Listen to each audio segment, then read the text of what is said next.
আজকের আলোচনার বিষয় আইসিএসের গিন্নি এই ছোট গল্পটি রবীন্দ্রনাথ ঠাকুরের লেখা।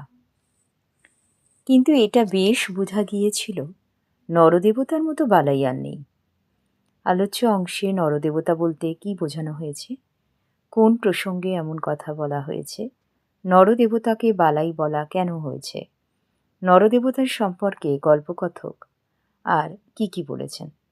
কবিগুরু রবীন্দ্রনাথ ঠাকুরের লেখা গিন্নি ছোট গল্পের এই উক্তিতে নরদেবতা কথার অর্থ মনুষ্যরূপী দেবতা, যে মানুষ দেবতা হিসেবে পূজিত হয়, অর্থাৎ যাকে দেবতার মতন ভক্তি শ্রদ্ধা করা হয়, তিনি নরদেবতা।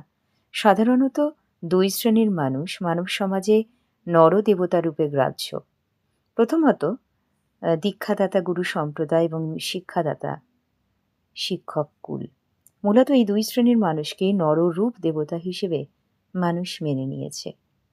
তাদের প্রতি শ্রদ্ধা ভক্তি ভয় রেখে জীবনযাপন করছে।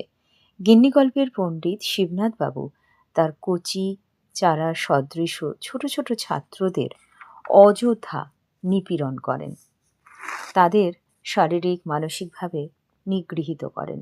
অথচ ছাত্র অভিভাবকরা পণ্ডিত মশাইকে দেবতার মতন শ্রদ্ধা ভক্তি মিশ্রিত একটা ভয় করত। যদিও এই পণ্ডিতটি ঠিক ইন্দ্র বরুণ চন্দ্র ছিলেন না, বরং তার আচরণের জন্য তিনি ছাত্রদের কাছে যম হিসেবে পূজিত। ছাত্ররা তাকে মৃত্যুর দেবতার মতন ভয় করত।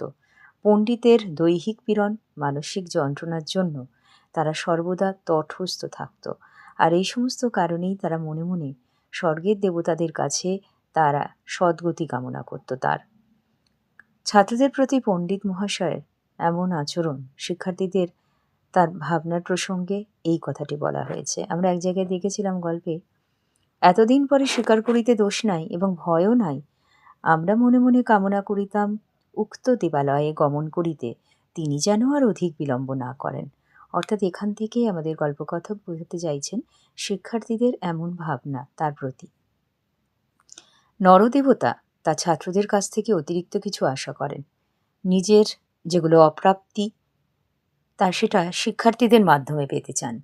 আর এই ব্যাপারটির নির্দিষ্ট একটা সীমাবদ্ধতা থাকে না, প্রত্যাশা দিনে দিনে বাড়ে।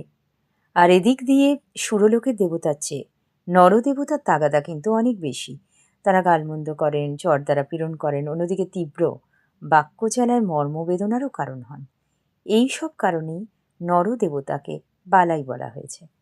নরদেবতাদের সম্পর্কে গল্পকথক আরও জানিয়েছেন, সুরলোকবাসী অর্থাৎ স্বর্গের দেবতার কোনো উপদ্রব বা পীড়ন নেই। গাছ থেকে একটা ফুল পেড়ে দিলেই তারা সম্পূর্ণ খুশি, তা না দিলেও তারা তাগাদা করতে আসেন না। কিন্তু নরদেবতার চাহিদা অনেক বেশি, আর এই সমস্ত ব্যাপারে সামান্যতম ত্রুটি হলে তারা ক্ষিপ্ত হয়ে ওঠেন। তারা রেগে চোখ লাল করে তারা করেন, আর তখন তাদের দেখতে মোটেই দেবতার মতো হয় না। গল্পকথকের কথায় আমরা দেখেছিলাম এক জায়গায় রয়েছে যে আমাদের নরদেবগণ চান অনেক বেশি, আমাদের তিলমাত্র ত্রুটি হইলে চক্ষু দুটো রক্তবর্ণ করিয়া তারা করিয়া আসেন, তখন তাহাদিগকে কিছুতেই দেবতার মতো দেখিতে হয় না।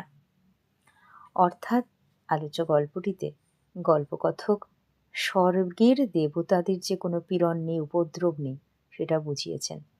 কিন্তু শিবনাথ পণ্ডিত রূপী শিক্ষক মশাই দেবতা নন।